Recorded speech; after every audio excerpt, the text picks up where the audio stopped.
Today I want to talk about why I don't think you should invest in the expensive sets. Sets like the Disney castle that's sitting right here. Now these sets are fun to build and they're fun to collect, but I don't think they're good to invest in. And I'm going to go through the reasons why today. First, let's state the obvious. These sets are expensive and they also take up a lot of space. So unless you have an unlimited amount of capital to invest in Legos, you're not going to be able to buy nearly as many of them.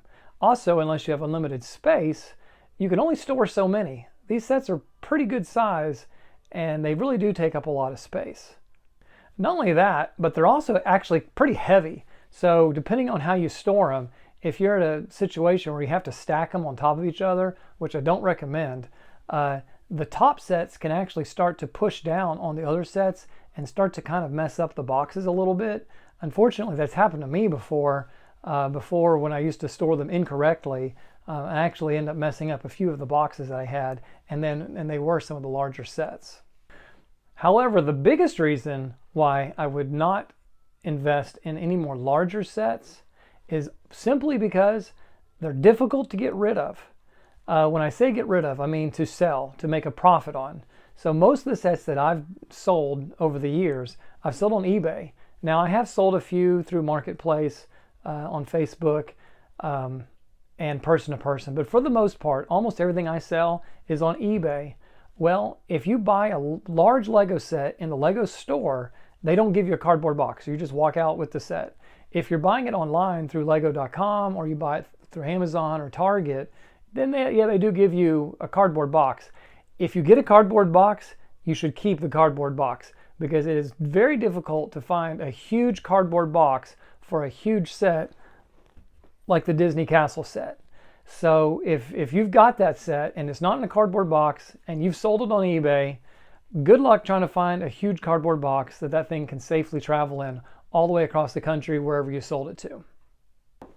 In addition, if you have, say, a budget of around $350 and you could either buy one of the large Lego castle sets or you could buy 9 of the little Disney castle sets.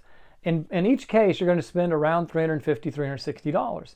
But let's fast forward 2 or 3 years, and let's say, hypothetically, both of them doubled in price. So this $350 set is now worth $700, and these $40 sets, let's say they're now worth $80. If you sold them, in both cases, you double your money. You're around $700. But let's think about it. Most people could afford an $80 set. So 3 or 4 years down the road, they're both retired, they've both gone up. If you're trying to sell them, you're going to have an easier time selling these $80 sets that have gone up to $80 than you would finding somebody who can afford $700 for this one large set. Now, will you find somebody? Yeah, you will. I don't have any doubt.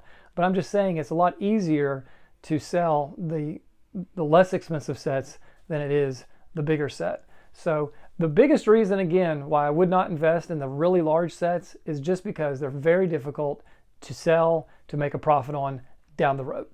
Also, if you're selling it online, as you know, there is fraud out there. And I have been burned from fraud before where I sold a set to somebody and they said they never got it, yada, yada. There's a chance that could happen. So if you're selling the smaller sets and you've got 9 of those and you sell it to 9 different people, you may get burned on one of them, but you're not going to get burned on more than one most likely. If you sell one of the large sets and you got burned on that from fraud, that'd be terrible. And you could be out, $700. So just fraud's another minor thing. It's not a big reason. They do have a lot of good fraud protection these days, but it's just another thing when you're trying to sell Legos that you have to worry about. Again, if you're buying Legos because you love to build them, because you love to collect them, then by all means, buy those large sets. Those are fun to build. They're cool. I've got quite a few myself. But if the name of the game is investing and profit and trying to turn a profit and make money with them, I strongly suggest you buy the smaller sets. Some of the ones right now that I like to invest in are the Friends set that I've talked about a couple times in my other videos, and the Winnie the Pooh set. I think that set's going to do well. It's not retired yet, and it may be another year or so before it retires. But in both cases, they're around, well, the Winnie the Pooh set's $100. The Friends set's around $50 to $60, depending on where you get it. But there's several more that are in that neighborhood, anywhere from $50 to $100, $150. And those sets, in my opinion, are going to be the best ones to invest in and actually make a profit on. If you have any comments, go ahead and put a comment below. I'd love to talk about it more.